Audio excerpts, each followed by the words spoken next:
প্রথমে আমরা এর নামকরণের দিকে একটু নজর দিতে চাই। জুলাইয়ের অভ্যুত্থানের প্রেক্ষাপটে মানুষের যে বিপ্লবী আকাঙ্ক্ষা আছে সেটাকে ধারণ করার জন্য রাষ্ট্র কাঠামো পরিচালনার জায়গায় যে বিষয়গুলোতে আমরা একমত হলাম সেগুলোকে যে ডকুমেন্টের মধ্য দিয়ে দলিলের মধ্য দিয়ে গ্রহণ করা হবে সেটা শুরু থেকে জুলাই সনদ হিসেবে তার নামকরণ করা ছিল।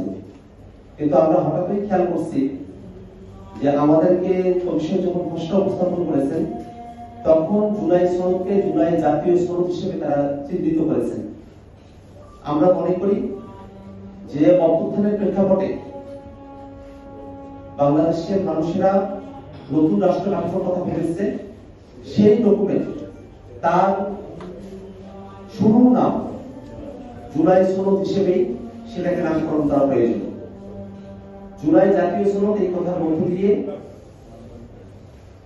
বাংলাদেশের মানুষের জুলাইয়ের যে আন্দোলন সেই আন্দোলনের সময়কালে মানুষের অবদানের জায়গাগুলোকে তুলনামূলকভাবে দুর্বলভাবে উপস্থাপনের একটা বিষয় এর সঙ্গে যুক্ত রয়েছে। সবথেকে গুরুত্বপূর্ণ যে বিষয়টি যে জুলাই সনদের বিষয়গুলো নিয়ে আমরা আলোচনা করেছি, কিন্তু এটা বাস্তবায়ন কিভাবে হবে সে বিষয়টা এখনো পর্যন্ত পরিষ্কার নয়।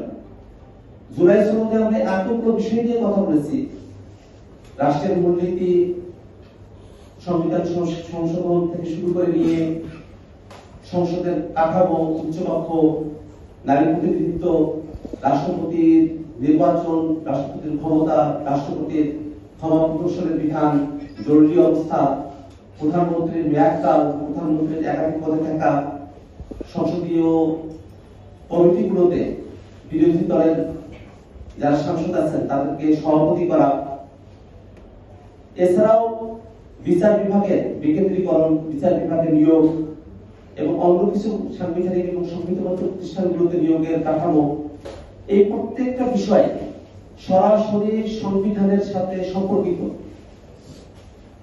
যদি যেভাবে জুলাই সনদের অঙ্গীকারনামার মধ্যে বলা হয়েছে তাতে করে দেখা যায় যে এই প্রত্যেকটা বিষয়কে পরবর্তী সংসদের হাতে ছেড়ে দেওয়ার একটা প্রবণতা খেয়াল করা যাচ্ছে এবং এর মধ্য দিয়ে আমরা যে সংস্কার প্রস্তাবনাগুলোর ব্যাপারে একমত হয়েছি সেগুলো আসলে টেকসই ভাবে বাস্তবায়ন করা সম্ভবপর হবে না। এই কারণে যেসব বিষয়গুলোতে আমরা একমত হয়েছি এবং কমিশন সিদ্ধান্ত গ্রহণ করেছে সেগুলোকে টেকসই ভাবে বাস্তবায়ন করার জন্যই গণপরিষদ নির্বাচনের মধ্য দিয়ে নতুন সংবিধান প্রণয়ন করার কোনো বিকল্প নেই।